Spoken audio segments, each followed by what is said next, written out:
ចឹងជាកិច្ចដំណើរនេះខ្ញុំសូមជម្រាបសួរដល់បងប្អូនប្រុសស្រីម្ដងទៀតអរគុណព្រះអង្គថ្ងៃនេះមានអំណរមែនទែនដែលឃើញថាបងប្អូនទាំងនេះបានចូលរួមហើយទោះបីជាអាកាសធាតុខាងក្រៅមិនល្អបន្តិចក្តីតែយើងអរគុណព្រះអង្គដែលយើងឃើញថាបងប្អូនយើងនៅតែថាលះបង់មួយថាយើងតស៊ូធ្វើម៉េចឲ្យបានមកដល់ទីកន្លែងនេះហើយក្នុងកម្រងមេរៀនដែលយើងបានសិក្សាកន្លងមកគឺថាការដែលយើងជួបជុំគ្នាគឺជាការដែលសំខាន់មែនទែនចឹងការដែលយើងជួបជុំគ្នានាំមកនៅអ្វីខ្លះបងប្អូនយើងរៀនបានពីសប្តាហ៍មុនមកដឹងទេ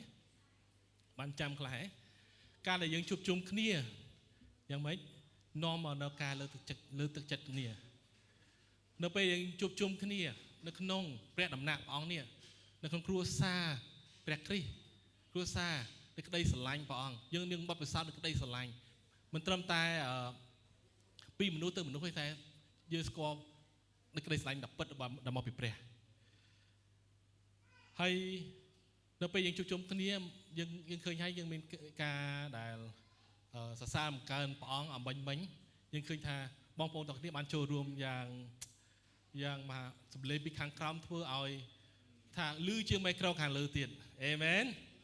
នឹងខ្ញុំចង់ឃើញបែបហ្នឹងថាបងប្អូនទាំងគ្នាបានដឹងខ្លួនឯងថាយើងទាំងគ្នាគឺជាអ្នកនាំសេរីល្អព្រះអង្គជាអ្នកដែលសរសើរដំណើរព្រះអង្គយើងត្រូវបានបង្កើតឡើងដើម្បីនឹងសរសើរដំណើរអេមែនសូមឲ្យយើងបានងាកស្វែងស្ដាប់ហើយប្រាប់គ្នាទៅវិញទៅមកថាអ្នកត្រូវបានបង្កើតឡើងដោយដើម្បីនឹងសរសើរដំណើរព្រះអង្គអេមែនចឹងនៅពេលដែលបងប្អូនទាំងគ្នាបានសរសើរដំណើរព្រះអង្គទាំងមានបទចម្រៀងទាំងស្រែកសរសើរដំណើរព្រះអង្គតែព្រះអង្គទ្រង់ស្មោះត្រង់ហ្នឹងហើយព្រះអង្គជាអ្នកកង្វៀលយើងតើបងប្អូនមានអារម្មណ៍មិនដែរមានអារម្មណ៍ថាអំណរ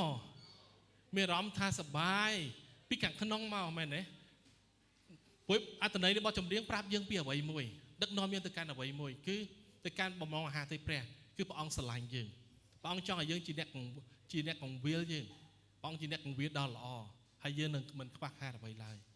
អរគុណព្រះអង្គជាការសរសើរការព្រះអង្គគឺសំខាន់ណាស់ជំនួសឲ្យការឆ្លើយតបនៃបញ្ហាក្នុងជីវិតរបស់យើងដោយប្រឈមមុខដល់ខ្លួនឯងតែយើងជ្រើសរើសក្នុងការស្វែងរកជំនួយដែលមកពីព្រះអង្គ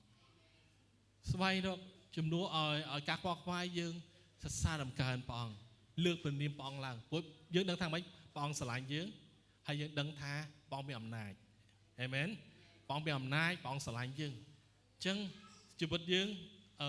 មានអារម្មណ៍ថា secure មានថាមានការធានារ៉ាប់រងមានសន្តិភាពផ្លូវចិត្តហ្នឹងហើយមានសុវត្ថិភាពអរគុណព្រះអង្គអញ្ចឹងថ្ងៃនេះយើងនៅតែបន្តកម្រងមេរៀនរបស់យើងតែនិយាយអំពីពេលដែលយើងជួបជុំគ្នាហើយមេរៀននេះគឺមេរៀនដែលសំខាន់មែនទែននិយាយអំពីសេចក្តីអធិប្បាយព្រះបន្ទូលចឹងនៅពេលយើងជួបជុំគ្នាមិនមែនយើងគ្រាន់តែទទួលបានការកំសាន្តចិត្តការលើកទឹកចិត្តគ្នាទៅវិញទៅមកនឹងចូលមកសរសើរអង្កើនព្រះអង្គតែប៉ុណ្្នោះទេតែសំខាន់បំផុតយើងមកស្ដាប់នៅព្រះបន្ទូលរបស់ព្រះទ្រង់ដែលជាព្រះបន្ទូលនៃសេចក្តីពិតដែលនាំមកនូវជីវិតដែលពេញបរិបូរណ៍ជីវិតដែលពេញលក្ខណៈជីវិតដែលមានសង្ឃឹមជីវិតដែលមានជ័យជំនះពិតប្រាកដអេមែនអញ្ចឹងសេចក្តីអធិប្បាយព្រះបន្ទូលគឺជាគោលដៅធំមួយដែលយើងជួបជុំគ្នាយើងចង់ឮព្រោះយើងចង់ដឹងថាព្រះអង្គចង់និយាយអ្វីមកកាន់យើងទាំងអស់គ្នានៅថ្ងៃនេះចឹងសូមឲ្យខ្ញុំបានអញ្ជើញបងប្អូនទាំងគ្នាបានក្រាបឈរឡើងយើងនឹងអានព្រះបន្ទូលមួយជាមួយគ្នានៅព្រះគម្ពីរ2ទីម៉ាថេចំពុកទី3ខទី14ដល់ខទី17ចឹងបើយើងមានព្រះបន្ទូលបានបើកជាមួយគ្នា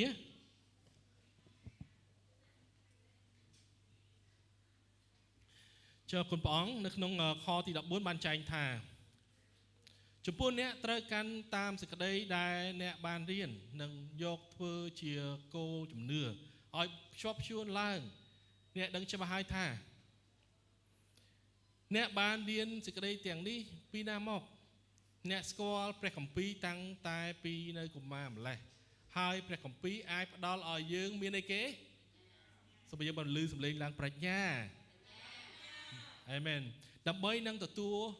ការសង្គ្រោះដោយមានជំនឿលើព្រះគ្រីស្ទយេស៊ូវគ្រប់អត្ថបទគម្ពីរសុទ្ធតែព្រះជាម្ចាស់ប្រទានព្រះវិញ្ញាណមកបំភ្លឺឲ្យតែងមិនមែនតែងដោយចិត្តមនុស្សទេឬក៏បំរុងចិត្តរបស់មនុស្សឡើយគឺជាបំរុងចិត្តរបស់ព្រះគឺវិញ្ញាណរបស់ព្រះអង្គបណ្ដាលឲ្យមនុស្សសំណប់របស់ទ្រង់បានសរសេរចុះនឹងមានប្រយោជន៍សម្រាប់អីគេបង្រៀនរកខុសត្រូវកែតម្រង់អប់រំឲ្យរស់តាមសេចក្តីសុចរិតក្នុងគោលបំណងឲ្យអ្នកបម្រើរបស់ព្រះជាម្ចាស់មានអីគេសមត្ថភាពនិងប្រុងប្រៀបលុះជាស្រេចដើម្បីប្រព្រឹត្តអំពើល្អគ្រប់ជំពូអរគុណព្រះអង្គសូមយើងបានបិទភ្នែកតអស់គ្នាថ្វាយពេលវេលានេះទៅកាន់ព្រះអង្គថាពេលវេលានេះ25ឬ30នាទីនេះគឺសម្រាប់ព្រះអង្គបងអើយថ្ងៃនេះគុណសូមទូលថ្វាយទៅកាន់ព្រះអង្គសម្រាប់បងប្អូនប្រុសស្រីកូនដែលពួកគេបានចូលមកទាំងចិត្តអំណរចិត្តអរសប្បាយគេបានចូលមកក្នុងព្រះដំណើរព្រះអង្គដោយចឹង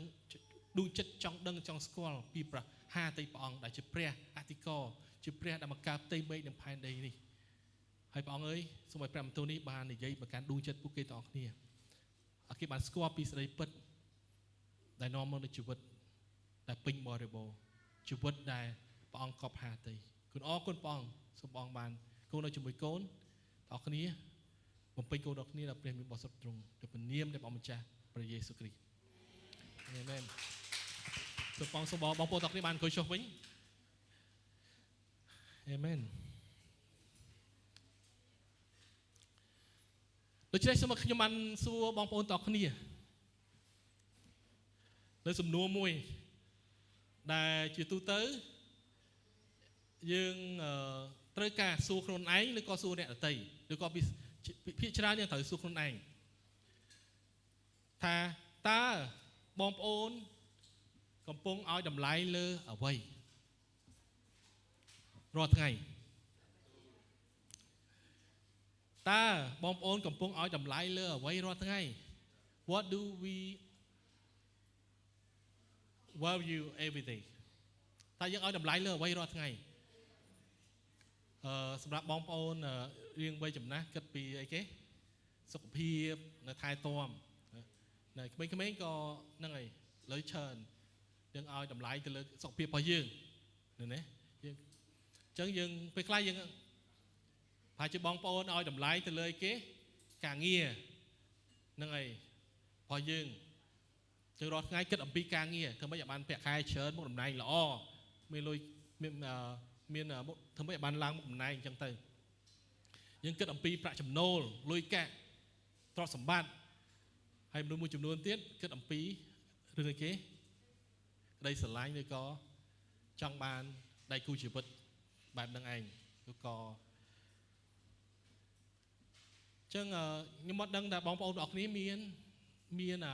ការឲ្យតម្លៃទៅលើអ្វីទេស្របបច្ចុប្បន្នតែខ្ញុំដឹងថាមានហើយការឲ្យតម្លៃលើអ្វីទាំងអស់នោះគឺមិនមែនជាការអាក្រក់ឡើយហ្នឹងហើយតែសំណួរសួរថាចំពោះបងប្អូនជាគ្រីស្ទបរិស័ទជាអ្នកដែលស្គាល់ព្រះយេស៊ូវអ្នកជឿលើព្រះយេស៊ូវតើយើងឲ្យតម្លៃលើអ្វីតើអ្វីជាអត្ថភាពចម្បងគេមុនដំបូងគេទាំងអស់លើសុខភាពលើទ្រព្យសម្បត្តិលើលុយកាក់ទាំងអស់តើយើងឲ្យតម្លៃលើអ្វីចឹងយើងអាចសួរសំណួរនេះទៅកាន់ខ្លួនឯងបានបើសិនជាយើងអ្នកដើរតាមព្រះយេស៊ូវគ្រីស្ទឬក៏អ្នកជឿលើព្រះអង្គតើយើងឲ្យតម្លៃលើអ្វីហ្នឹងហើយដូចប្រពន្ធខ្ញុំបានប្រាប់មិញថាយើងឲ្យតម្លៃទៅលើការបង្កើតសិក្សាវគ្គឬក៏ផ្សាយដំណឹងល្អពីព្រះយេស៊ូវទៅកាន់អ្នកដទៃទៀតចង់មានអ្វីផ្សេងទៀតពីនឹងទៀតអ្វីដែលអត្ថប្រយោជន៍ចម្បងជាងគេដែលយើងត្រូវឲ្យតម្លៃព្រោះធៀបពិតគឺអញ្ចឹងធៀបពិតគឺនៅពេលយើងឲ្យតម្លៃអ្វីមួយកាន់តែខ្លាំងវាមានឥទ្ធិពលមកកាន់ជីវិតយើងកាន់តែខ្លាំងដូចគ្នាត្រូវទេតែពេលយើងឲ្យតម្លៃការងារកាន់ខ្លាំងអញ្ចឹងការងារគឺជាអត្ថប្រយោជន៍ទី1យើងផ្ដោតលើការងារលុយកាក់កាន់តែខ្លាំងយើងផ្ដោតលើលុយកាក់ស្នេហាយើងថាអូខ្ញុំវ័យប៉ុណ្នេះហើយចង់មានស្នេហាយើងផ្ដោតទៅលើស្នេហាអញ្ចឹងទៅអញ្ចឹងវាមានឥទ្ធិពលមកកាន់យើងបើយើង การนั้นยังเอาดำไหลตัวการวิ่งจังประจับลองทิศการเอาดำไหลเพราะยังมันเอาเป็นคอเต๋อเต้ปะแต่เอาไว้ตั้งที่อัตเพียตีมวยให้สำหรับยื่งเชียคริบอลสัตว์เชียเนี่ยดัชกอบอังไตเอาไว้ตั้งที่อัตเพียตีมวยจังสมัยยังบางเรียนปีกรมจุ่มนมดำบงแต่ละริจุ่มร้านในสัตว์บอดชนวนปรีซูปต่อปีอย่างเหมือนศึกษาแบบอังไซด์ดำเนินล้อตัวการมนุษย์บัดบอมบันปลาปลายเช็ดคือจับนำตัวปลาปลายเช็ดตัวเชื่ออังให้พร้อมตัวยกการจมูกตึกประกาศเชื่อสาธิตธาเกหนึ่งการจิตไฟให้ต่อปีนั้นเมาอย่างไหมเกี่ยบานตนาละลายตะเกียบานมาโชว์ร่วมจมูกหนึ่งบองโปร่วมจมูกเนื้อประต่อเตียนนึกข้างคอตีการจะปุกปีคอใส่มวยใส่ปีบานใจถ่าอ๋อเนี่ยได้โยนพร้อมตัวเปี้ยระบอโลกเปโตรน้องไอ้ก็ตัวปิดที่จมูกตึกhaiในทั้งไงนู้เมียนเหมือนนู้ประมาณเนี้ยใบปนเนี่ยโชว์รวมขนมครมซะซึ่งนึกจะนอนแต่ครมซาเวะใจดำดังละอ้อไปต่อปีปริสกีเรียงแต่ทานโซเตอร์ปองทานจับบ่มเป็นเป็นบริษัทการศึกษาแบบอ่องให้ศึกษาแบบอ่องบ้านบ่มเป็นจะเปลี่ยนเป็นบริษัทให้จับน้ำใจดำดังละให้ครมเปย์แต่มุ้ยเนาะมีการล้างใจหนึ่งละอ้อตึ๊บมีมันดูใบปนเนี่ยตัวบ้านตัวยกปลาปลายเช็ดกี่ตัวสกอตาเกจิมเดือดเมียนบ้าให้ตัวโยตัวยกแบบกุ้น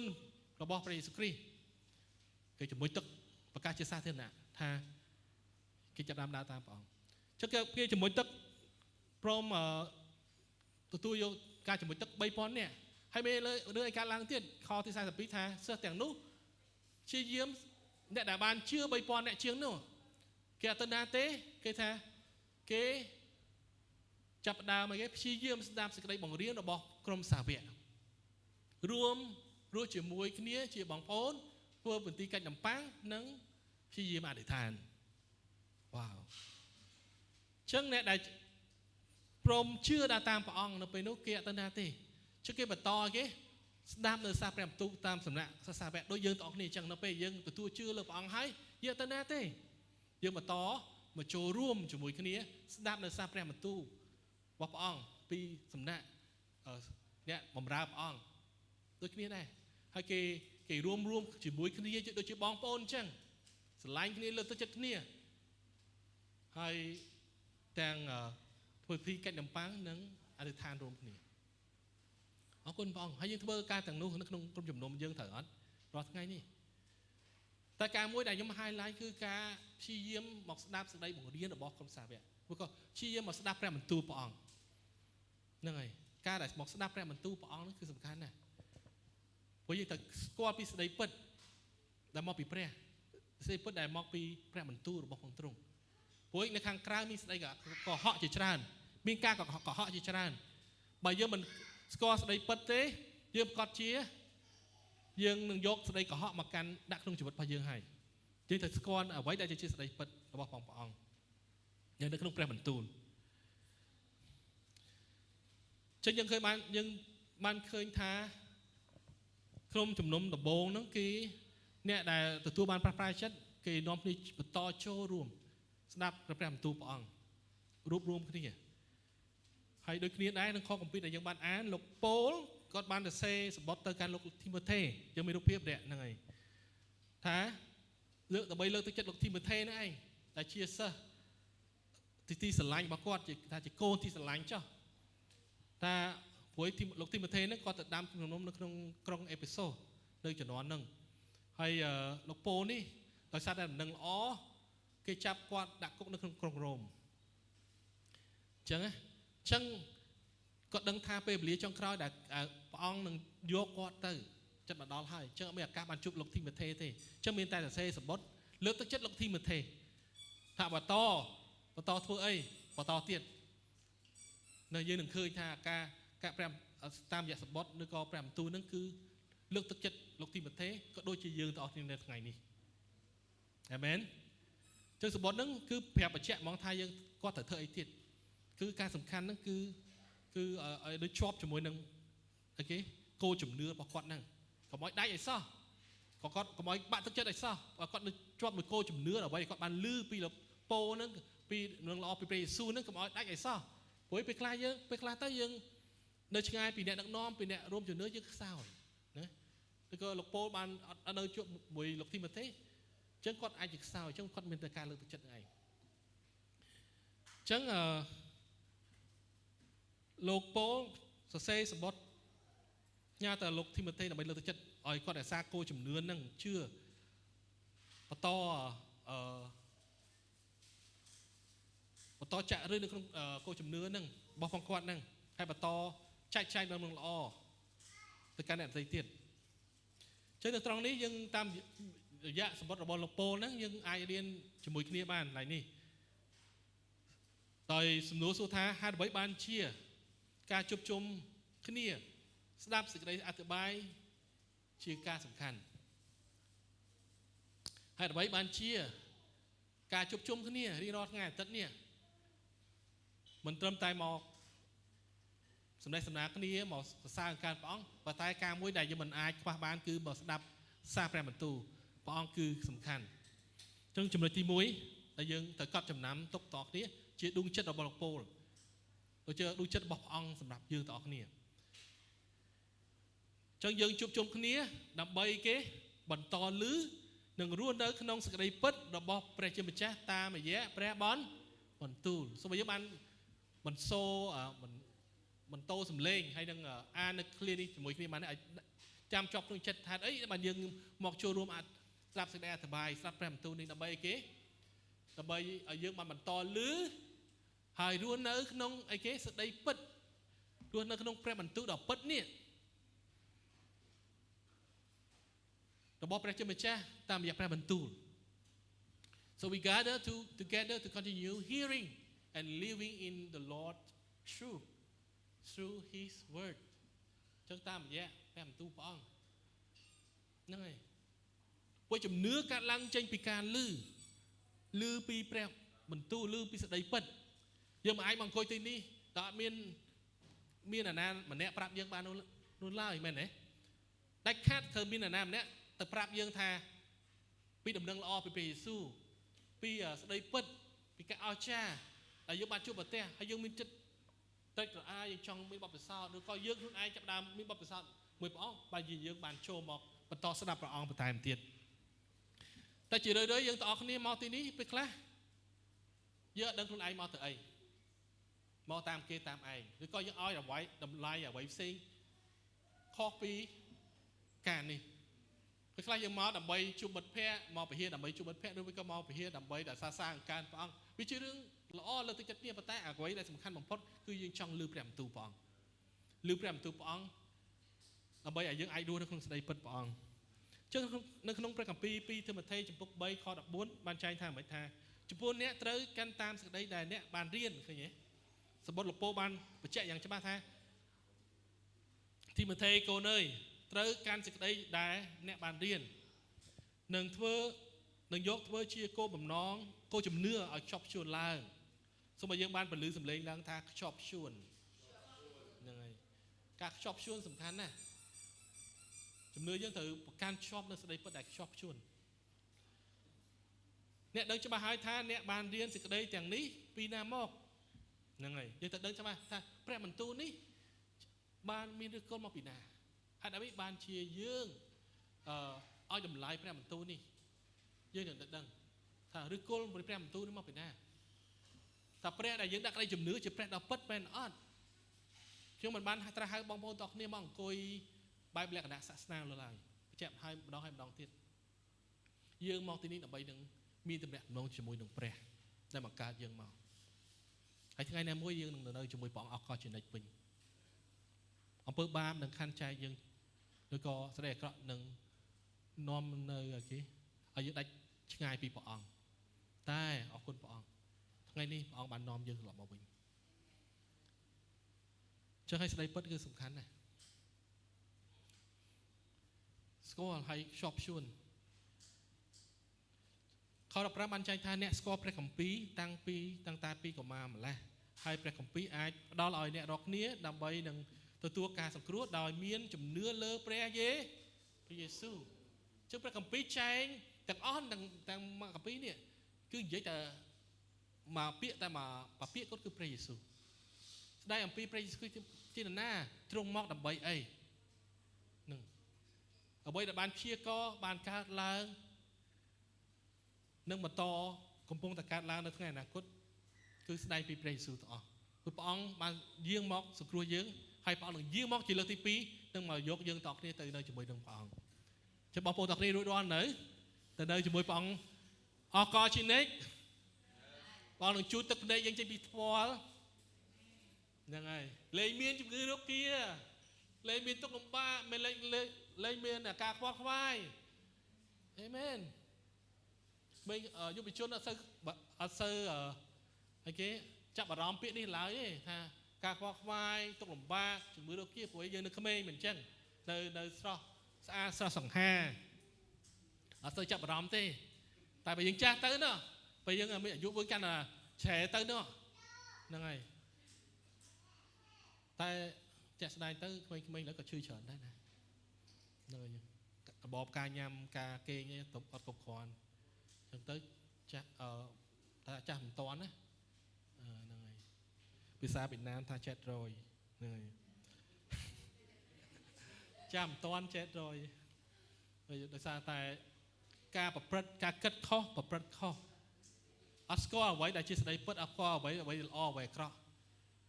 ចឹងហើយបានជាយើងដឹកនាំទៅកាន់សេចក្តីស្លាប់ថាព្រះបន្ទូលបានប្រាប់យើងច្បាស់ថាលទ្ធផលនៃអំពើបាបគឺជាអីគេ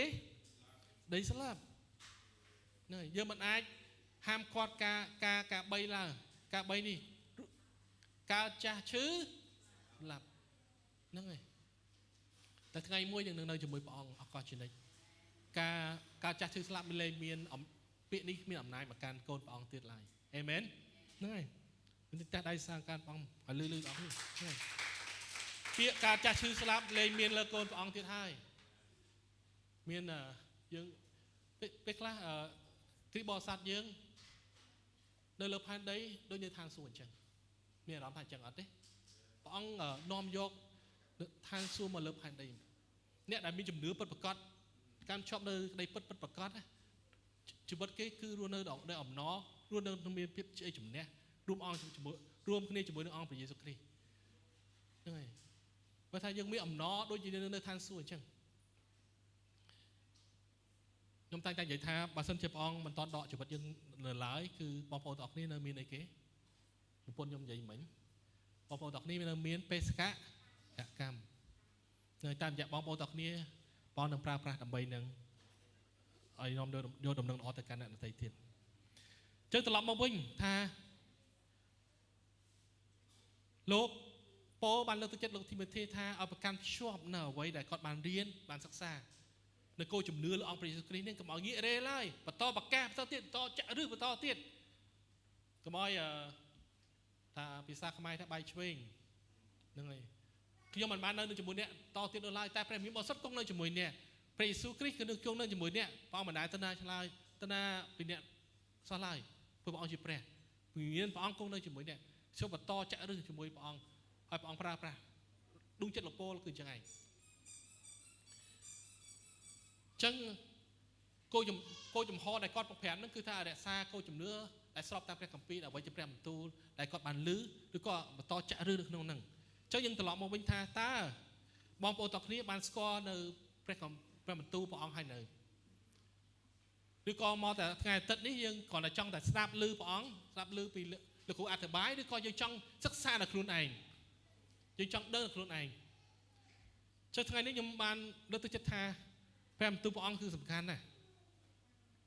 នៅក្នុងខទី16បានបញ្ជាក់ថាយ៉ាងម៉េចខ16ដែរគ្រប់អត្ថបទគម្ពីរសុទ្ធតែព្រះជាម្ចាស់ប្រទានព្រះបង្រៀនមកបំភ្លឺឲ្យតែងអេមែនមិនមែនជាសភៅធម្មតានោះទេព្រះគម្ពីរដែលយើងពងកាន់គឺជាការអស្ចារ្យរបស់ព្រះអង្គដែលធ្វើឡើងតាមរយៈមនុស្សតែខ្ញុំប្រាប់លម្អិតហេតុអីព្រះបន្ទូលព្រះអង្គគឺសំខាន់ណាស់មិនមែនជាដូចជាសភៅ tu tơ thom đá nó lại cứ chia bồng lòng hà tây pre cứ chia pre tu pre hát ấy khi xôm nom đu chặt dướng nơi đây bắt prap bom ôn clay lại nè tại tông pre mình tuอัตบอดประคัมปีมีนตรบานกตราจิภาษากรีกโบราณให้บอบรายจิภาษาเฮบรูจับดามเชียงหมู่ปอนบุญรอยชนะมนเรียสมุนทอดปะทอบเหนื่อยมนครึกษากรายอัตบอดคัมปีมีนบานกตรามนบอกจิภาษากรีกให้ปะทอบม้อจิภาษาเฮบรูจับดามเชียงมันจับดาวเชียงปีโป้มาปอนบุญโรยชนะมุนครึกษกรายเชิงปัจจุบันครึกษกรายชนะปีปอนมาไหนปีปอนมาไพ่พรำมามุ้ยเชิงมุนครึกษกรายนั่นคือมาปอนบุญโรยชนะมุนที่ต่อแปมตูนั่นมันบานกอตรานะโดยเฉพาะยังไม่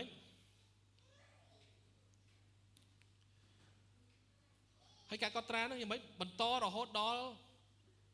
แปรคือประโซดปีปอนชนะมุนให้เราโฮดอลปองยิงตัวไอ้นักโกทางสู่เก็บต่อก็ตราต่อเตี้ยนปีกระจายเนี่ยบอกไว้ได้ละเราบอกพระเยซูคริสต์เพื่อสัญญาทำไมใจแต่ต้องหนึ่งชีวิตบอกว่าเราบอกพระเยซูคริสต์ดำเนินละอ้อปีพระเยซูไปสัญญาจ้าแต่เมียน30 กันนั่นคือจีกับเชี่ยก่อ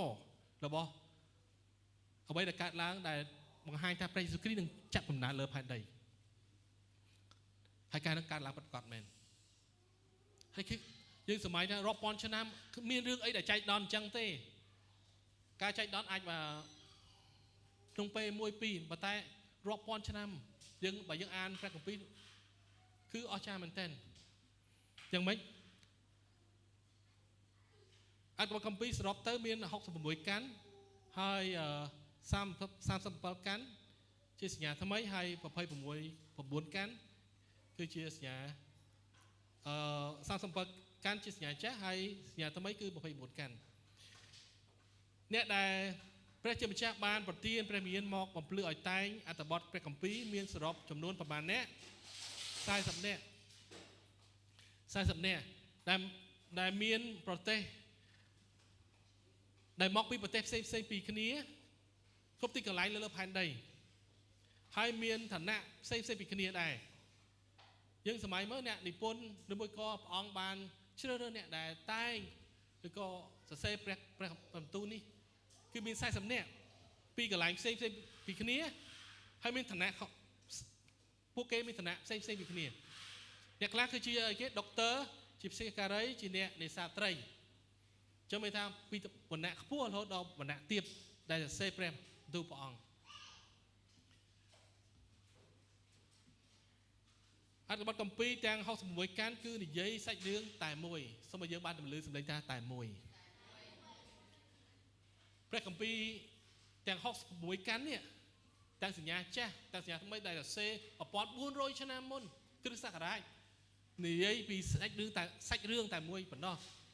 ยัยปีกาสตาร์ลังไว้ในประเทศนี้เราบอกไปเจอมาจ้าเอาตลอดมอบโรคไปเจอมาจ้าไว้ตามระยะปีนาเกพระเยซูได้เชียได้เกเชียการอะไรเชียอะไรบานพระประสายหรือก็เชียก็ท่าเชียพระเมซีพระเมซีบอกพระท่าพระองค์สังครุนไอให้เธอบานการบางบานบทโซเชียงปีปอนชนะมนปีพบโลกดังลือตึกอ้อปีพบโลกดังลือตึกอ้อถ้าบางบานพระเยซูบานบทโซในกรุงเยรูซาเล็มกรุง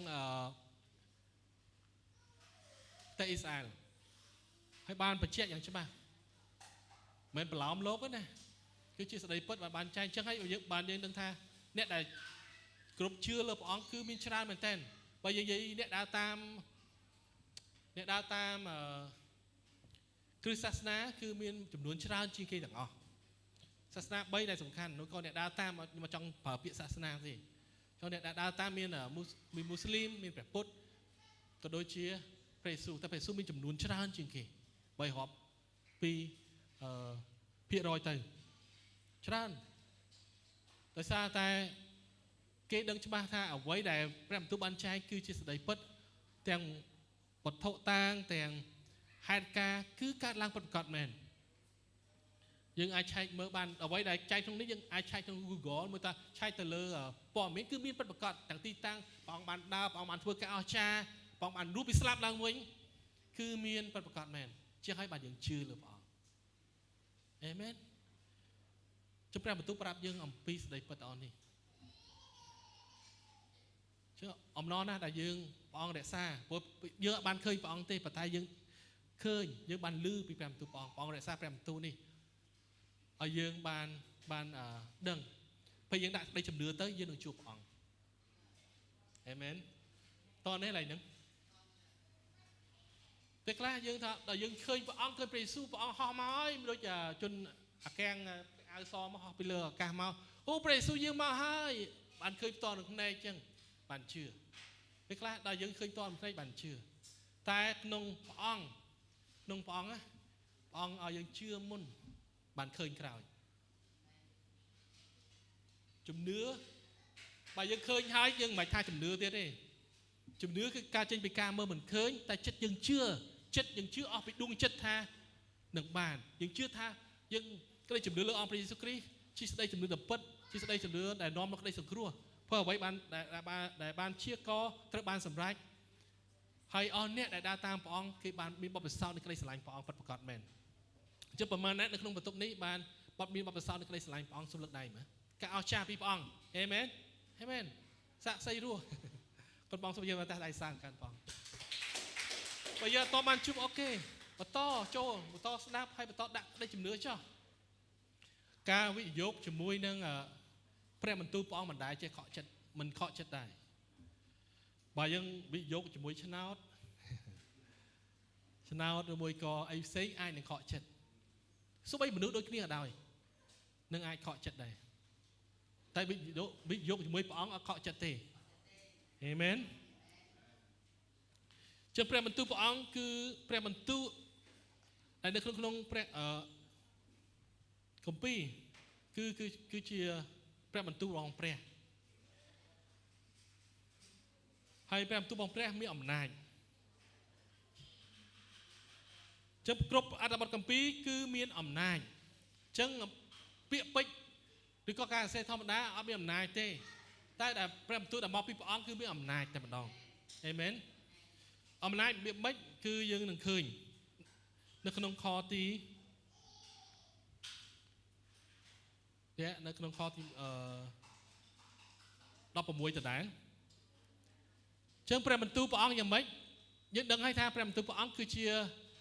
គេព្រះអម្ចាស់ប្រទានព្រះវិញ្ញាណឲ្យមកបំភ្លឺឲ្យតែងហើយមានប្រយោជន៍សម្រាប់អីគេមានប្រយោជន៍សម្រាប់បង្រៀនរកខុសត្រូវកែតម្រង់និងអប់រំឲ្យរស់តាមសេចក្តីសុចរិតឃើញទេចឹងមានប្រយោជន៍បែបហ្នឹងបងប្អូនទាំងគ្នាចង់បានអត់ព្រះបន្ទូលព្រះអង្គគឺមានប្រយោជន៍សម្រាប់បង្រៀនចឹងបង្រៀនឲ្យយើងពីរបៀបជៀសចេញពីមាគ៌ាមនុស្សមានបាបឬក៏ការបង្រៀនខុសឆ្គងនៅក្នុងខគម្ពីរ1ទីម៉ូថេចំពុកទី3ខ13ដល់15ក៏បានចែងដែរប្រាប់យើងអំពីស្ដីបង្រៀនខុសឆ្គងព្រោះលោកប៉ូលបានរំលឹកក្រើនទៅកាន់លោកទីម៉ូថេថាព្រោះដូចជំនាន់នោះក៏ដូចជាជំនាន់នេះដែរមានការបង្រៀនខុសឆ្គងជាច្រើនខ13បានចែងថាយ៉ាងម៉េចរីឯមនុស្សអាក្រក់និងអ្នកបោកប្រាស់វិញគេចេះតែប្រព្រឹត្តអំពើអាក្រក់កាន់តែច្រើនឡើងតែនាំអ្នកផ្សេងឲ្យវង្វេងហើយខ្លួនគេផ្ទាល់ក៏វង្វេងដែរធ្លាប់ទេមានអញ្ចឹងទេធ្លាប់អត់ខ14ថាចំពោះអ្នកត្រូវកាន់តាមសេចក្តីដែលអ្នកបានរៀននិងយកតម្រាប់តាមធ្វើជាគោលជំនឿអ្នកបានរៀននិងយកធ្វើជាគោលជំនឿឲ្យបានខ្ជាប់ខ្ជួនឡើងអ្នកដឹងច្បាស់ហើយថាអ្នកបានរៀនសេចក្តីទាំងនេះមកពីណាមកអ្នកស្គាល់ព្រះគម្ពីរតាំងតែពីនៅកុមារព្រាបមកម្លេះហើយព្រះគម្ពីរអាចផ្ដល់ឲ្យយើងគេមានប្រាជ្ញានិងដើម្បី នឹងទទួលការសង្គ្រោះដោយមានជំនឿលើព្រះយេស៊ូវនៅក្នុងខទី1ដល់ខទី6នៅក្នុងចម្ពោះដដែលហ្នឹងប្រាប់ប្រាក់អំពីរូបភាពដែលលោកពោលថាឲ្យជៀសវាងមនុស្សបែបម៉េចនៅក្នុងខ1បានប្រាប់ថាអ្នកត្រូវដឹងឲ្យច្បាស់ថានៅពេលចុងក្រោយបងអស់នឹងមានគ្រាលំបាកឃើញទេបងប្អូនទាំងគ្នានៅគ្រាចុងក្រោយនឹងមានការលំបាកយ៉ាងម៉េចមនុស្សម្នានឹងមានចិត្តអាត្មានិយមស្រឡាញ់ប្រាក់ក្រអឺតក្រខ្ទមអួតខ្លួនប្រមាថព្រះជាម្ចាស់មិនស្ដាប់បង្គាប់ឪពុកម្ដាយរមិលគុណបំផ្លាញអ្វីៗដែលជាសក្ការៈគេជាមនុស្សអត់ចិត្តគ្មានអធ្យាស្រ័យនិយាយមួបង្កាច់មិនចេះទប់ចិត្តខូខើស្អប់អំពើល្អ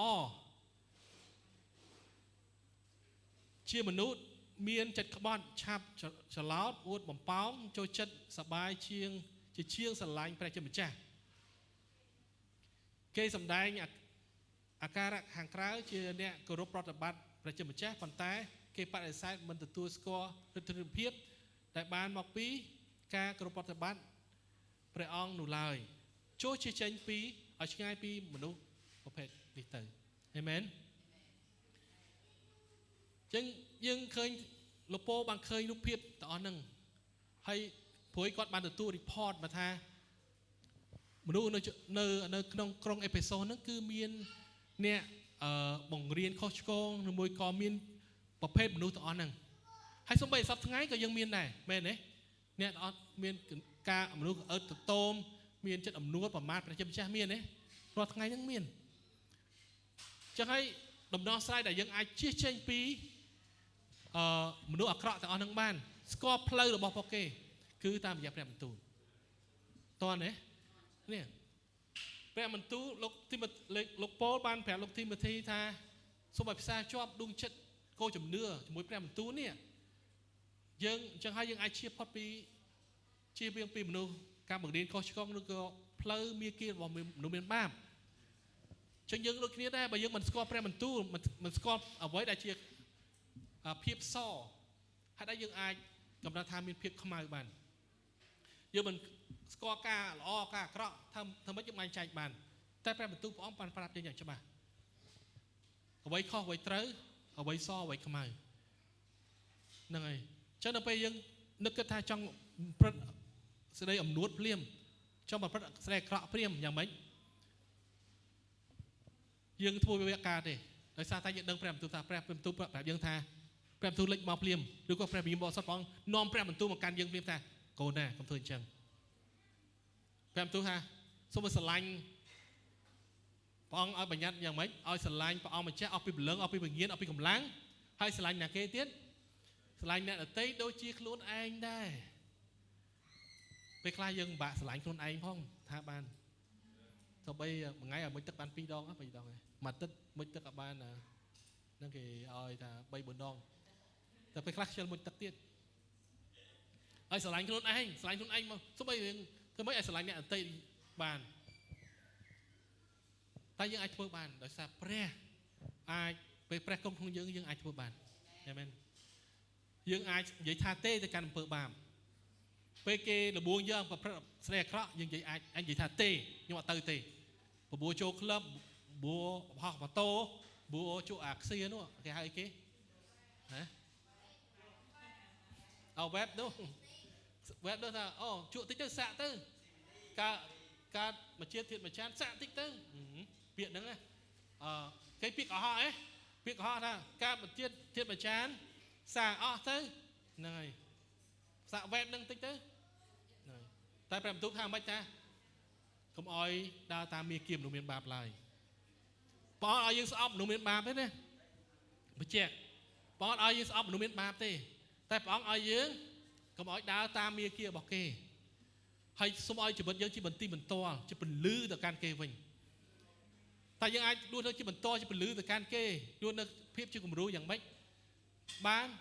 យើងអាចធ្វើបានដល់ដួងចិត្តយើងជីវិតយើងជាប់ជាមួយព្រះបន្ទូលព្រះអង្គយើងអាចធ្វើបាន ព្រះអង្គគង់នៅជាមួយយើងយើងអាចធ្វើបានព្រះបន្ទូលគង់នៅជាមួយយើងយើងអាចធ្វើបានហើយព្រះបន្ទូលបងប្រាប់យើងច្បាស់ណាស់ថាព្រះបន្ទូលជួយយើងមានប្រយោជន៍ជួយយើងឲ្យយើងអាចរកខុសត្រូវកែបំរុងនិងអប់រំយើងឲ្យរស់តាមសេចក្តីសុចរិត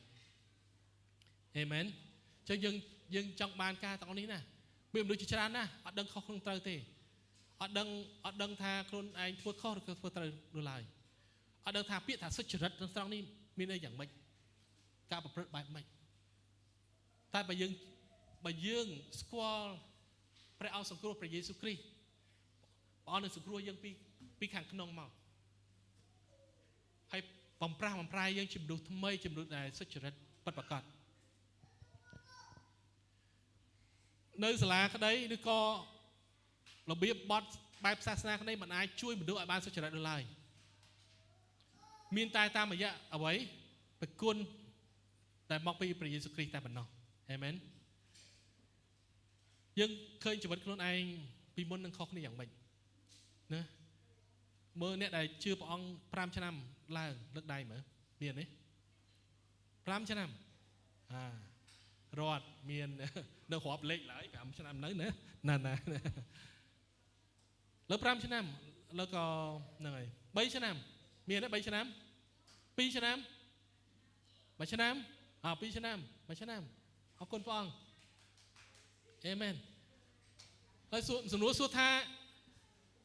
ជីវិតយើងពីមុនហើយនឹងលើខុសគ្នាយ៉ាងម៉េចយើង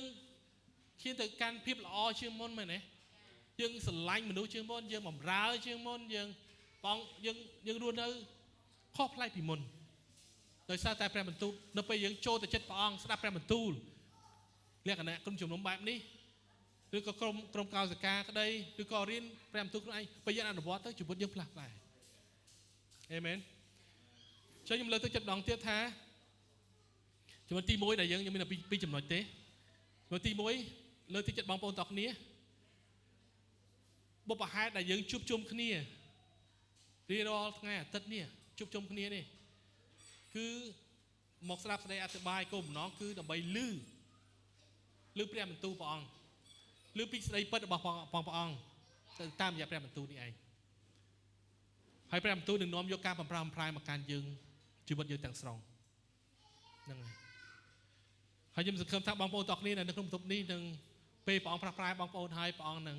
ប្រាស់ជីវិតបងប្អូនជាពពកទៅកាន់អ្នកផ្សេងទៀតអេមែន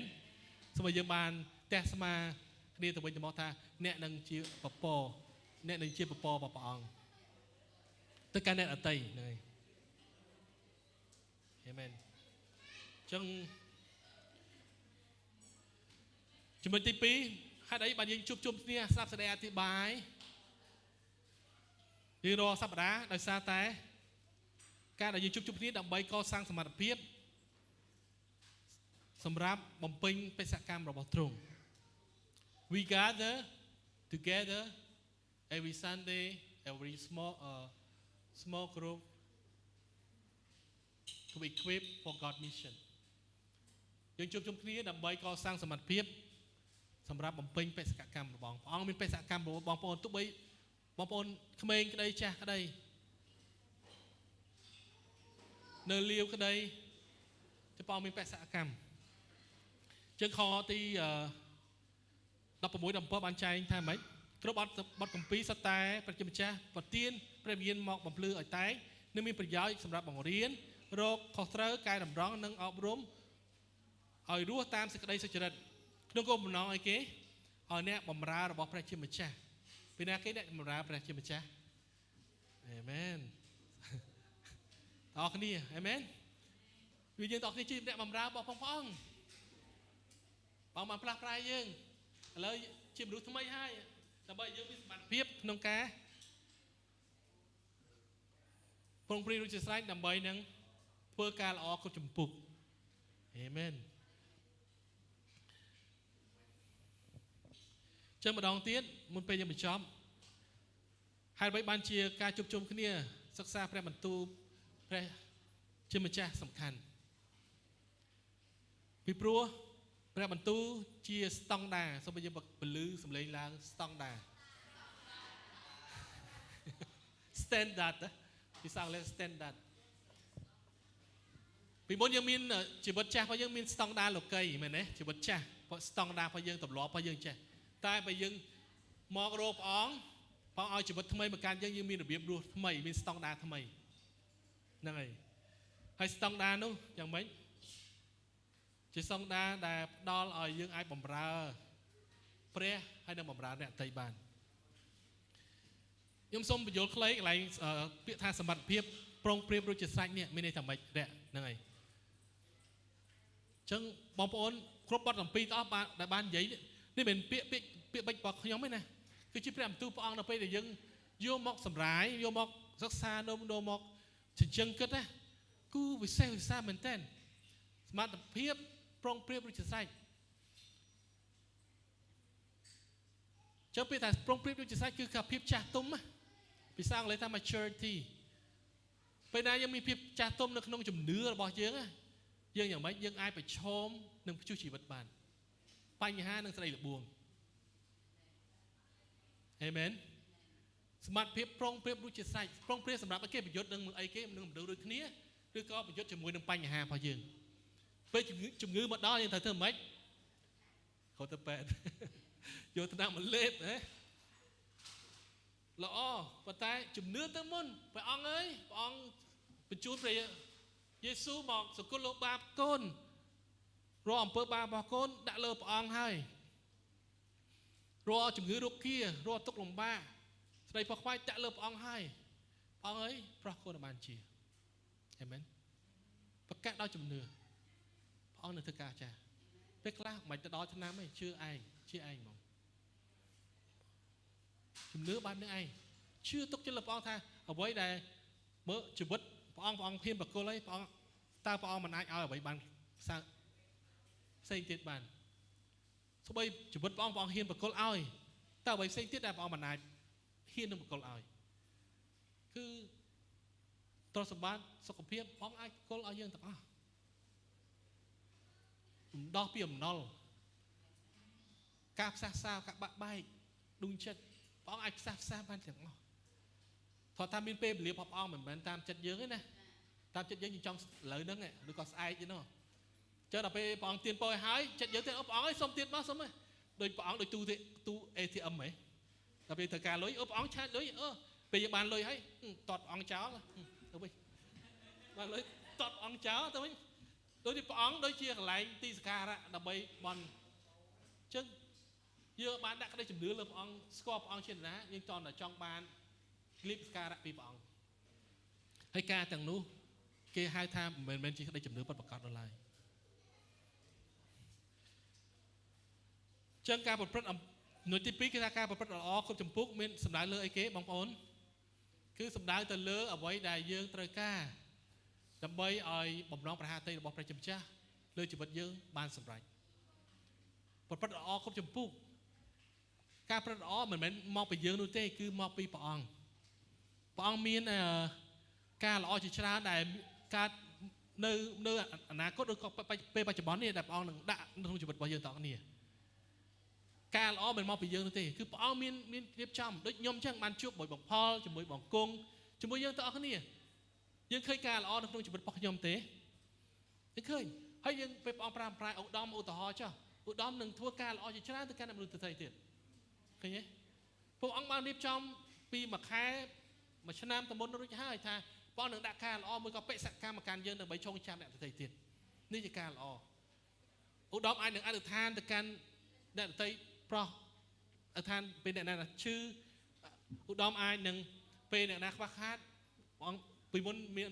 ចិត្តកំដាញ់ឥឡូវមានចិត្តសប្បុរសជួយចែកម្លែកហ្នឹងហើយទាំងអស់នឹងការល្អទាំងអស់នឹងព្រះអង្គនឹងរៀបចំឲ្យយើង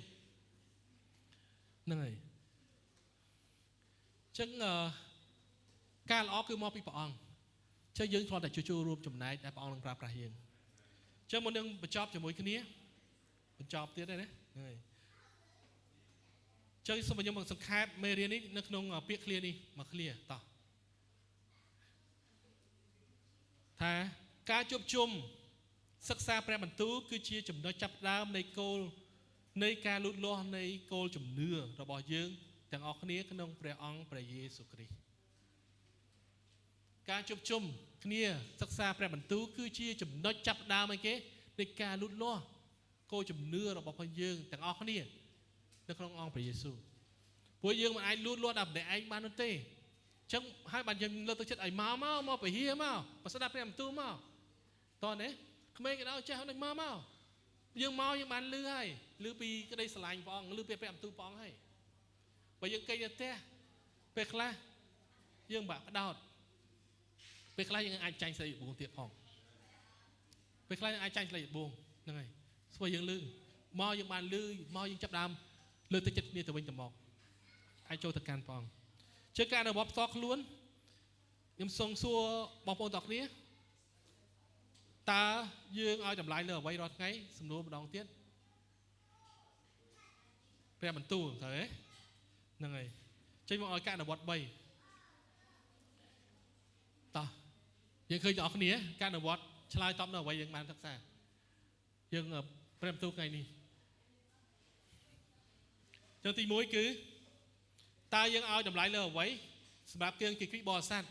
ជាអ្នកដើរតាមព្រះយេស៊ូវក៏ដាក់ក្តីជំនឿលើព្រះយេស៊ូវពិតប្រាកដទី1គឺមានពេលផ្ទាល់ខ្លួនជាក់លាក់ក្នុងការអានសញ្ញឹងគិតនិងអនុវត្តព្រះបន្ទូលអេមែនទី1ទី2ចូលរួមក្នុងក្រុមកោសិកាព្រោះនៅក្នុងជំនុំមានក្រុម small group cell group ក្នុងក្រុមកោសិកានឹងដើម្បីជួយគ្នាប្រហែលអ្នកក្នុងបន្ទប់នេះបានចូលរួមក្នុងក្រុមកោសិការួចហើយអរគុណបងហ្នឹងហើយចងក្រងជាមួយគ្នា3 4នាក់អញ្ចឹងហើយមានអ្នកដឹកនាំម្នាក់បានជួយលើកទឹកចិត្តព្រោះជា gather ជាធំចេះពេលខ្លះយើងបាក់អត់បានចូលដល់ជំរឿនចិត្តទេតែបើយើងបានជួបគ្នាពី3នាក់អញ្ចឹង4 5នាក់អញ្ចឹងទៅយើងអាចចែកចាយពីរឿងក្នុងចិត្តមានពេលវេលាច្រើនអញ្ចឹងក្រុមជំនុំសំខាន់ណាស់គឺយើងត្រូវមានក្រុមកោសិកានិងក្រុមតូចដើម្បីនឹងបរិងគ្នាទៅវិញទៅមកក្រៅពីថ្ងៃអាទិត្យហ្នឹងហើយចុងក្រោយគេដែលយើងបដិញ្ញាគឺថាចូលរួមកម្មវិធីថ្វាយបង្គំរៀងរាល់ថ្ងៃអាទិត្យ attend worship service every Sunday បើយើងធ្វើតាំងចិត្តឲ្យតម្លៃលើការហ្នឹងខ្ញុំជឿជាក់ថាជំនឿយើងនឹងលូតលាស់ហើយយើងនឹងមានបទពិសោធន៍នឹងការអស្ចារ្យនឹងស្គាល់ព្រះអង្គកាន់តែច្បាស់ហើយជីវិតយើងនឹងមានជ័យជំនះលើទុក្ខលំបាកលើបញ្ហាក្នុងជីវិតរបស់យើងហើយសំខាន់គឺយើងមិនងាករេឬក៏យើងមិននឹងប្រព្រឹត្តអំពើបាបតទៅមុខទៀតឡើយអេមែនសូមឲ្យខ្ញុំបានអញ្ជើញបងប្អូនតោះគ្នាមកក្រាបចូលឡើងម្ដងទៀតយើងបន្តចប់ជាមួយគ្នា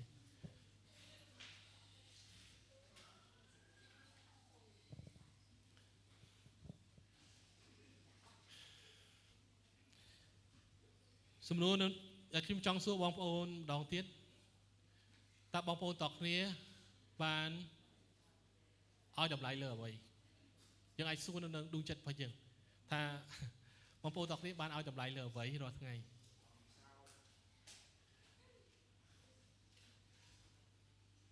បើសិនជាបងប្អូនតោះគ្នាបានឲ្យតម្លៃលើអ្វីផ្សេងដូចជាការងារសុខភាពដោយការគ្រួសារនេះជារឿងមួយដែលល្អប៉ុន្តែដើម្បីឲ្យយើងអាចរស់នៅឬក៏ទ្រាំទ្រនៅក្នុងទុក្ខលំបាកឬក៏តទៅនឹងសុខភាពរបស់យើងការងារទ្រព្យសម្បត្តិអ្វីៗតនឹងបានលើកលែងយើងធ្វើការនេះមួយចំនួនសិនគឺយើងត្រូវតែចូលទៅកាន់ព្រះអង្គចូលទៅកាន់ព្រះបន្ទូលព្រះអង្គចូលទៅកាន់ក្រុមជំនុំព្រះអង្គដើម្បីឲ្យយើងអាចនឹងលូតលាស់ជាមួយគ្នារឹងមាំជាមួយគ្នារឹងមាំជាមួយព្រះអង្គទោះបីមានសម្ពាធជីវិតបញ្ហាចូលមកយ៉ាងណាក៏ដោយយើងអាចឈរនឹងបានយើងអាចមានជ័យជំនះបានព្រោះព្រះអង្គតែយើងដាក់ក្តីជំនឿជាព្រះលើអស់ទាំងព្រះជាព្រះអង្គសង្គ្រោះតែយើងអាចថ្វាយជីវិតបានជាថ្ងៃនេះបើសិនជាបងប្អូនទាំងគ្នាពីមុនក្តីឬក៏បច្ចុប្បន្នក្តីបានដាក់អត្ថភាពខុសមកថាជួនកាលបងប្អូនទាំងគ្នាដាក់ការងារធំពេកផ្ដោតលើការងារឬក៏ស្នេហាសម្រាប់យុវជនស្នេហាឬមួយក៏បែបយុវវ័យឬមួយក៏ពិសេសឥឡូវនេះគឺយើងមានប្រព័ន្ធ social media មើលថាមានប្រព័ន្ធ Facebook Telegram Twitter ផ្សេងៗដែលយើងពេលខ្លះយើងចំណាយពេលទៅលើការទាំងអស់នោះច្រើនជាងអ្វីការសិក្សារបស់យើងច្រើនជាងពេលវេលា អានព្រះបន្ទូលឬក៏មកព្រះវិហារនេះជាពេលវេលាមួយដែលព្រះអង្គក៏ផាទេយើងបានទម្លាក់វាចុះហើយចាប់ដើមនៅជីវិតថ្មីសូមយើងបានដាក់ដៃនៅក្នុងលើដួងចិត្តយើងទាំងអស់គ្នាអូខេជាសញ្ញាដែលបង្ហាញថាកូនត្រូវការព្រះអង្គគូនឹងថាវាពិបាកណាស់តែយើងជប់គិតអំពីលុយកាក់ពីបំណុលពីសេរីខ្វល់ខ្វាយពីបន្ទុកគ្រួសារពីការបាក់បែកផ្សេងពីខ្លះដួងចិត្តយើងគូក្បាលនេះវល់នៅខ្វល់ខ្វាយទាំងអស់ហ្នឹងតែថ្ងៃនេះគូនឹងរៀនក្នុងការទម្លាក់វាចុះហើយបំពេញមកវិញនៅក្តីស្រឡាញ់ព្រះអង្គ